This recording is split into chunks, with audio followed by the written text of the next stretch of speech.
really tanky. If you leave him alone, he will take out your tower. He deals the same amount of damage as Rascal Boy, though he attacks slower. He has spear goblins on his back. Only the log knocks back this massive beast. The bowler doesn't even knock him back. This means fireball and snowball will not knock him back. Executioner destroys the giant goblin because the spirit gobs don't have the chance to initiate their first attack. When the goblin giant dies, it drops 2 spear goblins. From a mechanical standpoint, they're spawning for the first time.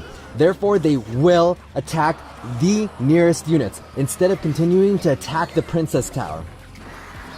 They've got a wacky spawn delay where they take a little bit longer to spawn than barbarians do coming out of a battle ram. You can't use the log to kill the goblin giant and expect to take out the spear goblins as well. If you used him to defend a push and are counterattacking, a miner's not a bad idea to use to tank those 2 spear goblins. But this is not a good bridge spam combo. That would straight up be a 9 elixir push, leaving you incredibly vulnerable. He behaves exactly like a giant, so a 5-2 placement is exactly enough to pull him just like he would a giant.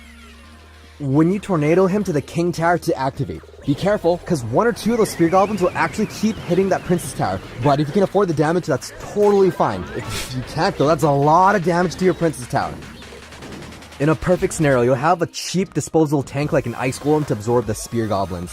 Plant him near the king tower to aggro the spear goblins on his back, and tornado to activate. If you've managed to get his health low enough and you know he's gonna pop before you can drag him towards the king tower, tornado him towards it anyways. The spear gobs will spawn and they will activate his royal highness. Skeletons or bats planted in front of the bridge will not be able to stop him because the spear goblins one-shot those bats and skellies. So what you've got to do is wait till the spear goblins lock onto the tower before planting these small units down.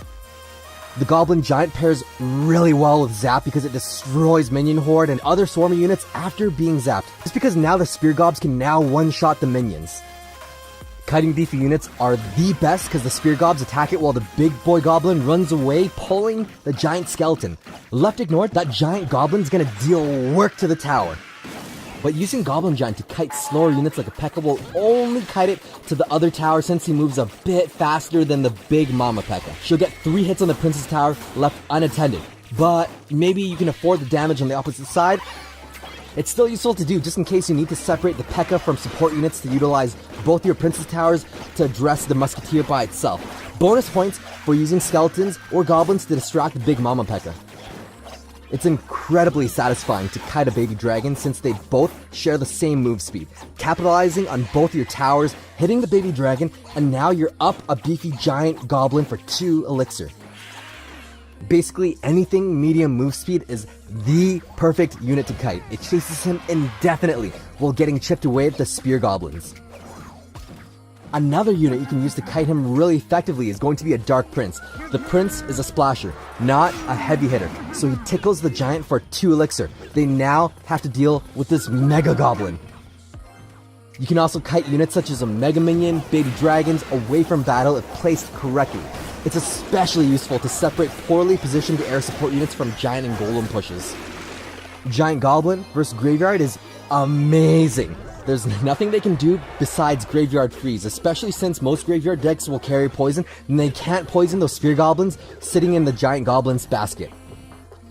The Goblin Giant alongside any other card like Zap, Ice Spirit, Snowball, basically anything, will help him completely stop a naked balloon. Giant Goblin Graveyard combo is 11 elixir, and during double elixir you can actually plant the Graveyard, then the Goblin Giant to aggro both of their towers onto your Goblin.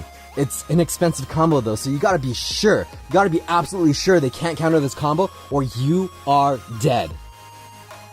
He functions like Ice Golem and unzappable Spear Goblins. So when pitted against the Lava Hound, those Spear Goblins are going to chip away at the Hound faster, and when timed correctly, that Goblin Giant is going to tank the Lava Pups. Giant Goblin versus Tombstone. If you don't zap the Tombstone, those Spear Goblins, they'll take out the Skeletons. But if you zap the Tombstones, they'll have less time to react, and there's going to be a higher chance that those Spear Goblins are going to aggro onto the tower immediately before they can defend with an Ice Golem. You call 6 Spear Goblins on 6 Skeletons, or 6 Spears on the Princess Tower for 400 damage. That's pretty good for just zapping the tombstone. If you defend Rascals with Goblin Giant on your side, you perfectly stop the Rascals safely. He has enough health to tank the girls, and the Spear Goblins have enough damage to take out the boy. But if you plant him behind the Rascal girls, the Spear Goblins will lock onto the girls, take out the girls first, and then kite the boy onto their side. This can deal damage to their tower, but it's a little risky because if your opponent brings any other troops, that Goblin Giant is dead. Because of his high health and ranged attack, he's very good against Expo. He can tank the Expo, and the Spear Goblins kind of eliminate all the small troops around him. Remember, the Giant Goblin's range is the same as Spear Goblins, so you could tank with something like an E-Wiz. And once it's out of range, it will target onto the tower, minimizing the damage your tower takes. If they have supporting troops behind the Goblin Giant, then you can't do this, because that E-Wiz is just going to die, and you're going to be down a lot of elixir. Basically, everything in the Fireball-y category, meaning any unit that dies to Fireball easily, like Wizard, Magic Archer, E-Wiz, they're all very sensitive to this unit. The Spear Goblins deal just enough damage that you've actually got to worry about your placement. So if you plant the Magic Archer within range and tank the Spear Goblins, that's 200 damage less on your Princess Tower, but your Magic Archer is now dead. Negative elixir trade.